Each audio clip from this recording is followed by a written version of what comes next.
दशम स्कंध 50वां अध्याय जरासंध से युद्ध और द्वारकापुरी का निर्माण। श्री सुखदेव जी कहते हैं, भरत वंश शिरोमणि परीक्षित कंस की दो रानियां थी, अस्ति और प्राप्ति। पति की मृत्यु से उन्हें बड़ा दुख हुआ और वे अपने पिता की राजधानी में चली गईं। उन दोनों का पिता था मगध राज जरासंध। उससे उन्होंने बड़े दुख के साथ अपने विधवा होने के कारणों का वर्णन किया। परीक्षित, यह अप्रिय समाचार सुनकर पहले तो जरासंध को बड़ा शोक हुआ, परंतु पीछे वह क्रोध से तिलमिला उठा। उसने यह निश्चय करके कि मैं पृथ्वी पर एक भी यदुवंशी नहीं रहने दूंगा, युद्ध की बहुत बड़ी तैयारी की और 23 अक्षौहिणी सेना के साथ यदुवंशियों की राजधानी मथुरा को चारों ओर से घेर लिया। भगवान श्री कृष्ण ने देखा जरासंध की सेना क्या है, उमड़ता हुआ समुद्र है। उन्होंने यह भी देखा कि उसने चारों ओर से हमारी राजधानी घेर ली है और हमारे स्वजन तथा पूर्ववासी भयभीत हो रहे हैं। भगवान श्री कृष्ण पृथ्वी का भार उतारने के लिए ही मनुष्य का सा वेश धारण किए हुए हैं।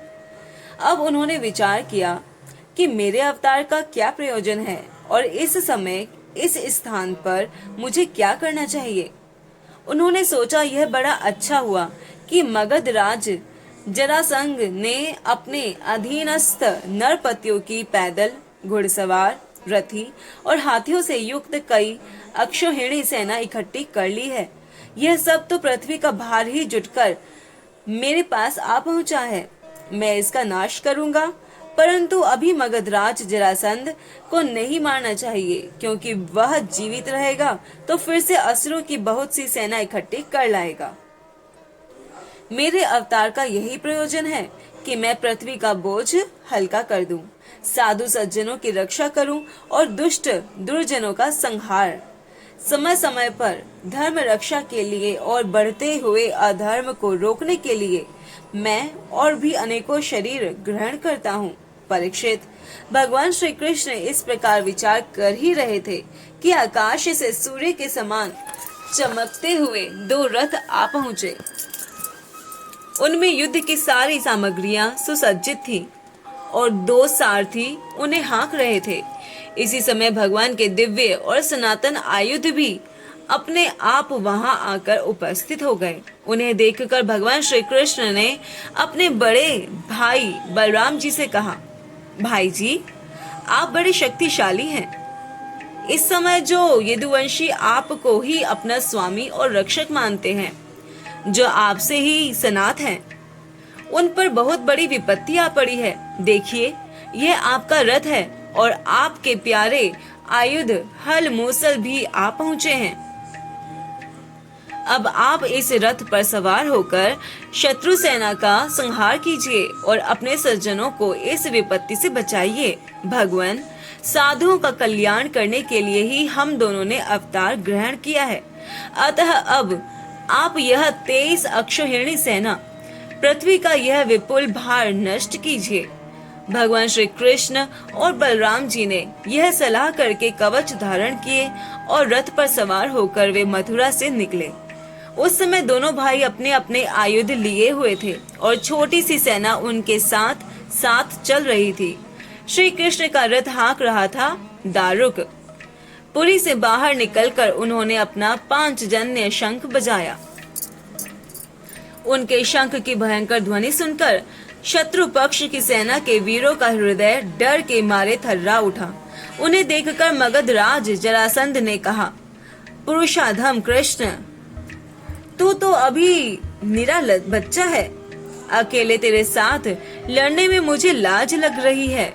इतने दिनों तक तू न जाने कहां कहां छिपा फिरता था और मंद, तू तो अपने मामा का हत्यारा है, इसलिए मैं तेरे साथ नहीं लड़ सकता। जा, मेरे सामने से भाग जा। बलराम, यदि तेरे चित्त में यह श्रद्धा हो कि युद्ध में मरने पर स्वर्ग मिलता है तो तू आ, हिम्मत बांधकर मुझसे लड़। मेरे बाणों से छिन्न भिन्न हुए शरीर को यहाँ छोड़कर स्वर्ग में जा, अथवा यदि तुझ में शक्ति हो तो मुझे ही मार डाल। भगवान श्री कृष्ण ने कहा, मगधराज, जो शूरवीर होते हैं वे तुम्हारी तरह डींग नहीं हाँकते, वे तो अपना बल पौरुष ही दिखलाते हैं। देखो, अब तुम्हारी मृत्यु तुम्हारे सिर पर नाच रही है। तुम वैसे ही अकबक कर रहे हो जैसे मरने के समय कोई सन्निपात का रोगी करे। बक लो, मैं तुम्हारी बात पर ध्यान नहीं देता। श्री सुखदेव जी कहते हैं, परीक्षित, जैसे वायु बादलों से सूर्य को और धुएं से आग को ढक देती है, किंतु वास्तव में वे ढकते नहीं, उनका प्रकाश फिर फैलता ही है, वैसे ही मगधराज जरासंध ने भगवान श्री कृष्ण और बलराम के सामने आकर अपनी बहुत बड़ी बलवान और अपार सेना के द्वारा उन्हें चारों ओर से घेर लिया।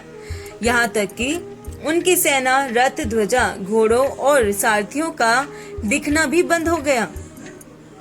मथुरापुरी की स्त्रियां अपने महलों की अटारियों, छज्जों और फाटकों पर चढ़कर युद्ध का कौतुक देख रही थीं। जब उन्होंने देखा कि युद्ध भूमि में भगवान श्री कृष्ण की गरुड़ चिन्ह से चिन्हित और बलराम जी की ताल चिन्ह से चिन्हित ध्वजा वाले रथ नहीं दिख रहे, तब वे शोक के आवेग से मूर्छित हो गई।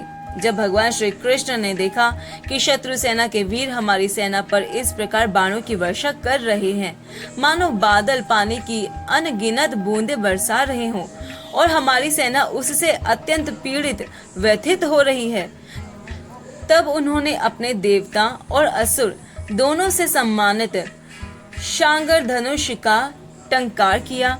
इसके बाद वे तरकस में से बाण निकालने, उन्हें धनुष पर चढ़ाने और धनुष की डोरी खींचकर झुंड के झुंड बाण छोड़ने लगे। उस समय उनका वह धनुष इतनी फुर्ती से घूम रहा था मानो कोई बड़े वेग से अलात चक्र लुकारी घुमा रहा हो। इस प्रकार भगवान श्री कृष्ण जरासंध की चतुरंगिणी हाथी, घोड़े, रथ और पैदल सेना का संहार करने लगे। इससे बहुत से हाथियों के सिर फट गए थे और वे मर मर कर गिरने लगे। बाणों की बौछार से अनेकों घोड़ों के सिर धड़ से अलग हो गए। घोड़े, ध्वजा, सारथी और रथियों के नष्ट हो जाने से बहुत से रथ बेबाक हो गए। पैदल सेना की बाहें, जांघ और सिर आदि अंग प्रत्यंग कट कट कर गिर पड़े। उस युद्ध में अपार तेजस्वी भगवान बलराम जी ने अपने मूसल की चोट से बहुत से मतवाले शत्रुओं को मार मार कर उनके अंग प्रत्यंग से निकले हुए खून की सैकड़ों नदियां बहा दी। कहीं मनुष्य कट रहे हैं तो कहीं हाथी और घोड़े छटपटा रहे हैं। उन नदियों में मनुष्यों की भुजाएं सांप के समान जान पड़ती और सिर्फ इस प्रकार मालूम पड़ते मानो कछुओं की भीड़ लग गई हो। मरे हुए हाथी द्वीप जैसे और घोड़े ग्राहों के समान जान पड़ते। हाथ और जांघें मछलियों की तरह, मनुष्यों के केश सेवार के समान, धनुष तरंगों की भांति और अस्त्र शस्त्र लता एवं तिनकों के समान जान पड़ते। ढालें ऐसी मालूम पड़ती मानो भयानक भंवर हो। बहुमूल्य मणियां और आभूषण पत्थर के रोड़ों तथा कंकड़ों के समान बहे जा रहे थे। उन नदियों को देखकर कायर पुरुष डर रहे थे और वीरों का आपस में खूब उत्साह बढ़ रहा था। परीक्षित, जरासंध की वह सेना समुद्र के समान दुर्गम, भयावह और बड़ी कठिनाई से जीतने योग्य थी, परंतु भगवान श्री कृष्ण और बलराम जी ने थोड़े ही समय में उसे नष्ट कर डाला। वे सारे जगत के स्वामी हैं। उसके लिए एक सेना का नाश कर देना केवल खिलवाड़ ही तो है। परीक्षित, भगवान के गुण अनंत हैं। वे खेल खेल में ही तीनों लोकों की उत्पत्ति, स्थिति और संहार करते हैं। उनके लिए ये कोई बड़ी बात न थी कि वे शत्रुओं की सेना इस प्रकार बात ही बात में सत्यानाश कर दें। तथापि जब वे मनुष्य का सा वेश धारण करके मनुष्य की सी लीला करते हैं, तब उनका भी वर्णन किया जा सकता है। इस प्रकार जरासंध की सारी सेना मारी गई, रथ भी टूट गया, शरीर में केवल प्राण बाकी रहे। तब भगवान श्री बलराम जी ने जैसे एक सिंह दूसरे सिंह को पकड़ लेता है, वैसे ही बलपूर्वक महाबली जरासंध को पकड़ लिया। जरासंध के पहले बहुत से विपक्षी नरपतियों का वध किया था, परंतु आज उसे बलराम जी वरुण की फांसी और मनुष्यों के फंदे से बांध रहे थे। भगवान श्री कृष्ण ने यह सोचकर कि यह छोड़ दिया जाएगा तो और भी सेना इकट्ठी करके लाएगा तथा हम सहज ही पृथ्वी का भार उतार सकेंगे, बलराम जी को रोक दिया। बड़े बड़े शूरवीर जरासंध का सम्मान करते थे, इसलिए उसे इस बात पर बड़ी लज्जा मालूम हुई कि मुझे श्री कृष्ण और बलराम ने दया करके दीन की भांति छोड़ दिया। अब उसने तपस्या करने का निश्चय किया, परंतु रास्ते में उसके साथी नर पत्नियों ने बहुत समझाया कि राजन, यदुवंशियों में क्या रखा है, वे आपको बिल्कुल ही पराजित नहीं कर सकते थे। आपको प्रारब्ध वश ही नीचा देखना पड़ा है। उन लोगों ने भगवान की इच्छा, फिर विजय प्राप्त करने की आशा आदि बतलाकर तथा लौकिक दृष्टांत एवं युक्तियां देख देकर यह बात समझा दी कि आपको तपस्या नहीं करनी चाहिए। परीक्षित, उस समय मगध राज जरासंध की सारी सेना मर चुकी थी। भगवान बलराम जी ने उपेक्षा पूर्वक उसे छोड़ दिया था। इससे वह बहुत उदास होकर अपने देश मगध को चला गया। परीक्षित, भगवान श्री कृष्ण की सेना में किसी का बाल भी बांका न हुआ और उन्होंने जरासंध की 23 अक्षौहिणी सेना पर, जो समुद्र के समान थी, सहज ही विजय प्राप्त कर ली। उस समय बड़े बड़े देवता उन पर नंदन वन के पुष्पों की वर्षा और उनके इस महान कार्य का अनुमोदन प्रशंसा कर रहे थे। जरासंध की सेना के पराजय से मथुरावासी भय रहित हो गए थे और भगवान श्री कृष्ण की विजय से उनका हृदय आनंद से भर रहा था। भगवान श्री कृष्ण आकर उनमें मिल गए। सूत, मागध और वंदीजन उनकी विजय के गीत गा रहे थे। जिस समय भगवान श्री कृष्ण ने नगर में प्रवेश किया, उस समय वहाँ शंख, नगारे, भेरी, तुरही, वीणा, बांसुरी और मृदंग आदि बाजे बजने लगे थे। मथुरा की एक एक सड़क और गली में छिड़काव कर दिया गया था। चारों ओर हंसते खेलते नागरिकों की चहल पहल थी। सारा नगर छोटी छोटी झंडियों और बड़ी बड़ी विजय पताकाओं से सजा हुआ था। ब्राह्मणों की वेद ध्वनि गूंज रही थी और सब और आनंदोत्सव के सूचक बंधनवार बांध दिए गए थे। जिस समय श्री कृष्ण नगर में प्रवेश कर रहे थे, उस समय नगर की नारियां प्रेम और उत्कंठा से भरे हुए नेत्रों से उन्हें स्नेह पूर्वक निहार रही थीं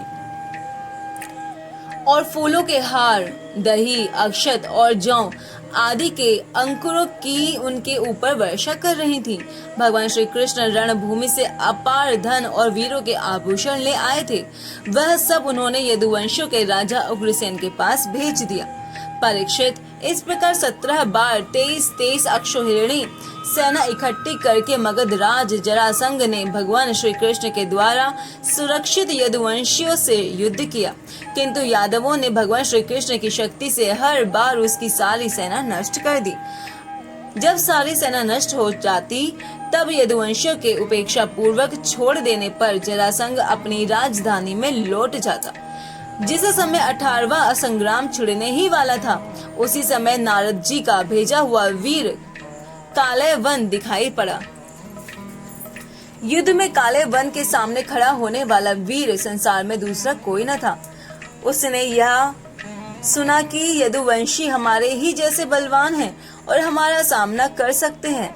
तब 3 करोड़ म्लेच्छों की सेना लेकर उसने मथुरा को घेर लिया। काले वन की यह असमय चढ़ाई देखकर भगवान श्री कृष्ण ने बलराम जी के साथ मिलकर विचार किया, अहो, इस समय तो यदुवंशियों पर जरासंध और काले वन, ये दो विपत्तियां एक साथ ही मंडरा रही हैं। आज इस परम बलशाली यवन ने हमें आकर घेर लिया है और जरासंध भी आज, कल या परसों में आ ही जाएगा। यदि हम दोनों भाई इसके साथ लड़ने में लग गए तो उसी समय जरासंध आ पहुंचा तो यह हमारे बंधुओं को मार डालेगा या तो कैद करके अपने नगर में ले जाएगा, क्योंकि वह बहुत बलवान है। इसलिए आज हम लोग एक ऐसा दुर्ग, ऐसा किला बनाएंगे जिसमें किसी भी मनुष्य का प्रवेश करना अत्यंत कठिन होगा। अपने स्वजन संबंधियों को उसी किले में पहुंचाकर फिर इस यवन का वध कराएंगे। बलराम जी ने इस प्रकार सलाह करके भगवान श्री कृष्ण ने समुद्र के भीतर एक ऐसा दुर्गम नगर बनवाया जिसमें सभी वस्तुएं अद्भुत थीं। और उस नगर की लंबाई चौड़ाई 48 कोस की थी। उस नगर की एक एक वस्तु में विश्वकर्मा का विज्ञान, वास्तु विज्ञान और शिल्प कला की निपुणता प्रकट होती थी। उसमें वास्तुशास्त्र के अनुसार बड़ी बड़ी सड़कों, चौराहों और गलियों का यथास्थान ठीक ठीक विभाजन किया गया था। वह नगर ऐसे सुंदर सुंदर उद्यानों और विचित्र विचित्र उपवनों से युक्त था जिसमें देवताओं के वृक्ष और लताएं लहराती थी। सोने के इतने ऊंचे ऊंचे शिखर थे जो आकाश से बातें करते थे। स्फटिक मणि की अटारियां और ऊंचे ऊंचे दरवाजे बड़े ही सुंदर लगते थे। अन्न रखने के लिए चांदी और पीतल के बहुत से कोठे बने हुए थे। वहां के महल सोने के बने हुए थे और उन पर कामदार सोने के कलश सजे हुए थे। उनके शिखर रत्नों के थे तथा गच पन्ने की बनी हुई बहुत भली मालूम होती थी। इसके अतिरिक्त उस नगर में वास्तु देवता के मंदिर और छज्जे भी बहुत सुंदर सुंदर बने हुए थे। उसमें चारों वर्ण के लोग निवास करते थे और सबके बीच में यदुवंशियों के प्रधान उग्रसेन जी, वसुदेव जी, बलराम जी तथा भगवान श्री कृष्ण के महल। सबके बीच में यदुवंशियों के प्रधान उग्रसेन जी, वसुदेव जी, बलराम जी तथा भगवान श्री कृष्ण के महल जगमगा रहे थे। परीक्षित, उस समय देवराज इंद्र ने भगवान श्री कृष्ण के लिए पारिजात वृक्ष और सुधर्मा सभा को भेज दिया। वह सभा ऐसी दिव्य थी कि उसमें बैठे हुए मनुष्य को भूख प्यास आदि मर्त्य लोक के धर्म नहीं छू पाते थे। वरुण जी ने ऐसे बहुत से श्वेत घोड़े भेज दिए जिनका एक एक कान श्याम वर्ण का था और जिनकी चाल मन के समान तेज थी। धनपति कुबेर जी ने अपने 8 निधियां भेज दी और दूसरे लोकपालों ने भी अपनी अपनी विभूतियां भगवान के पास भेज दी। परीक्षित, पालों को भगवान श्री कृष्ण ने ही उनके अधिकार के निर्वाह के लिए शक्तियां और सिद्धियां दी हैं।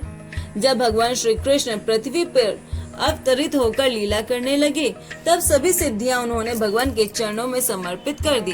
भगवान श्री कृष्ण ने अपने समस्त स्वजन संबंधियों को अपनी अचिंत्य महाशक्ति योग माया के द्वारा द्वारका में पहुंचा दिया।